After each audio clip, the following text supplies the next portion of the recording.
I gotta be honest with you guys. I don't like being an entrepreneur. I know that's a shock. I feel like I just seen somebody gasp, especially one of my clients and somebody that I've worked with in the past that has gotten a reading from me, whether it was a tarot reading, an intuitive reading, or one of my healing services. So I had this thought and I felt so, I don't know, it felt crazy, but I got finished with the client and I felt drained.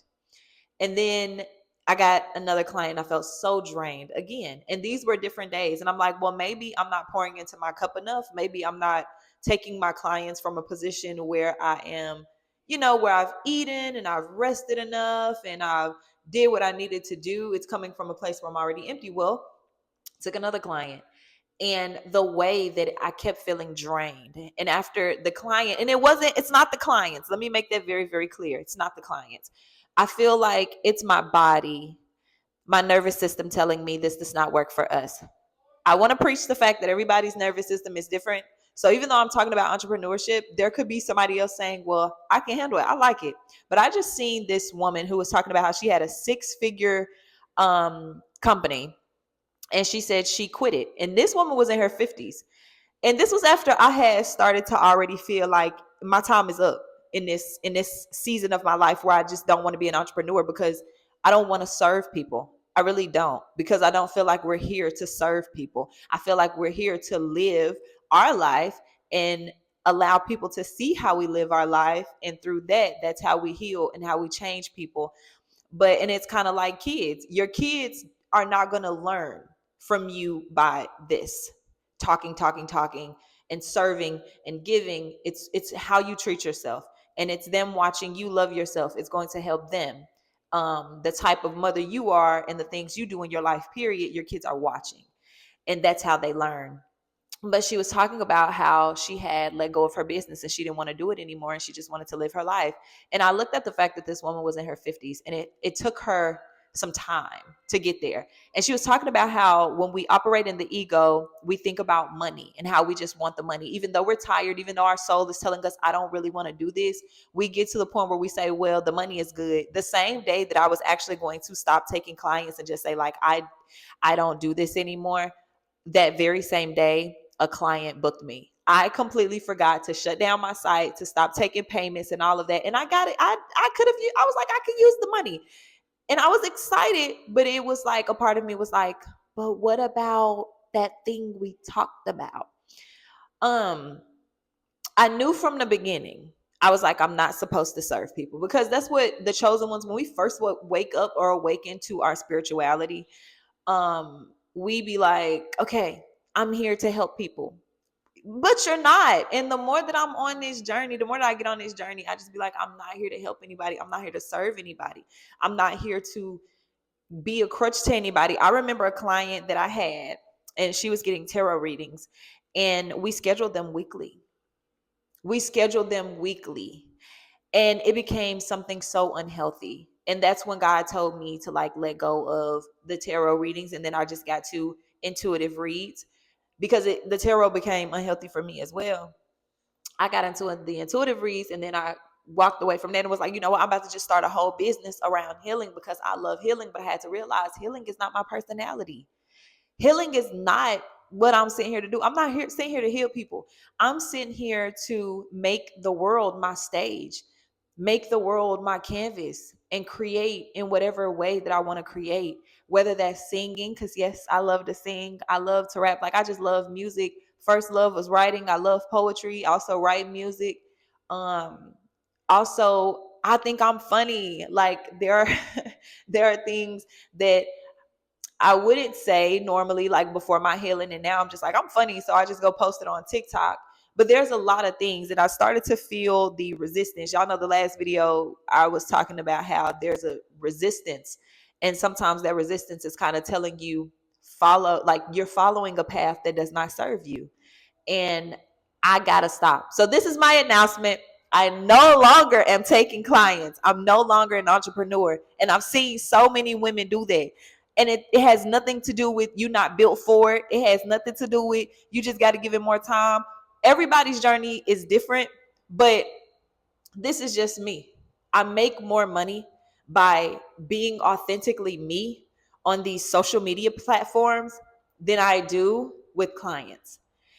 And not just that, it's not even just about the money, it's about how I feel. When I am being authentically me and I am uploading these videos, like I stopped performing with my YouTube. I look forward to, it's kind of hard to go to sleep now because I get so excited about, oh, I got to post another video. I get to post another video. Like this is the weekend for me. And usually on the weekend, I don't post to YouTube, but now I'm in the position where no, I want to post to YouTube every day. Like I post to TikTok because this is the road of least resistance for me. Sometimes it's not what you're doing. Sometimes it's how you're doing it, but sometimes it's what you're doing. And that woman posting that video about how she had this 6-figure business, she was making so much money and she just decided to let it go. I feel like that was my message. That was for me. That was God saying, "You're doing the right thing. It's time to let this go. I'm not going to lose anything from it. I'm actually going to continue to gain." The more I started to let TikTok be my stage and bring it into my world instead of trying to conform to what people think a content creator is, the more I made money. Like this month is my biggest money making month. And it's crazy that it's when I'm in my own home and when I'm my most comfortable and when I'm following the road of least resistance and when you get what I'm saying, where I'm vulnerable with myself and I'm honest with myself and I'm allowing myself to have fun through my creativity and not letting it feel like work. And my business started to feel like work. Serving clients, helping clients started to feel like work. I don't live my life with an alarm clock. I don't live my life where somebody is telling me where I need to be and when I need to be there. And so when I'm seeing this and I just left the house and I'm out grocery shopping with my kids and I see an appointment, I'm just like, okay, let me clear my schedule.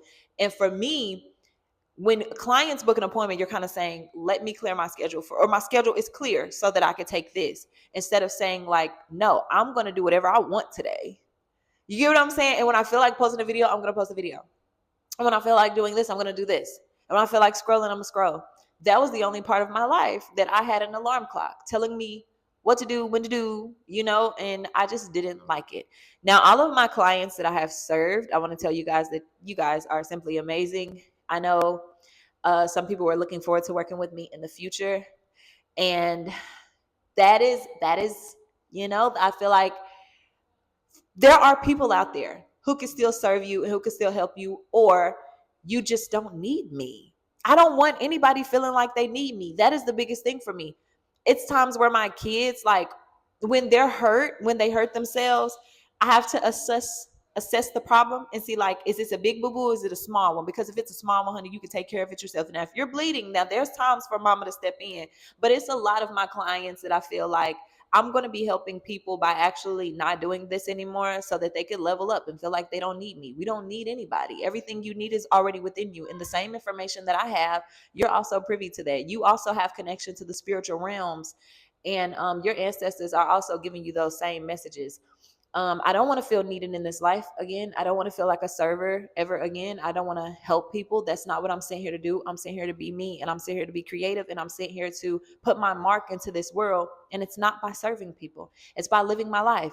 And however I can help people through living my life and putting it on camera, then that's what I'm going to do. But I want to know if you guys have ever felt this. If you guys have ever wanted to start a business and then you just put it down and say no. And I don't want to say jobs because that's different. Because a business, I feel like, is connected to your creativity, and a job has nothing to do with your creativity, but somebody else's creativity, and they're making you do the labor for it. But if you've ever wanted to do something or started a business and said, this doesn't align with me, I feel like this is your message as well. Like, don't force yourself into a place where you're not supposed to be. Now, me, I had to go there so that I'm 29, so that, like the woman from the video, I'm not 50 trying to do this. You get what I'm saying? That I can make this decision at 29 and say, this is not something that I want to do. I don't like it. And that's okay. Healing is not my purpose. Helping people is not my purpose. My purpose is to authentically be me and create and put all of my creations out into the world. And I just don't want to be needed anymore. I don't want to rescue people anymore. And I just want to know, is there somebody out there who understands this? Is there somebody who understands this? Because I feel like I'm definitely not alone.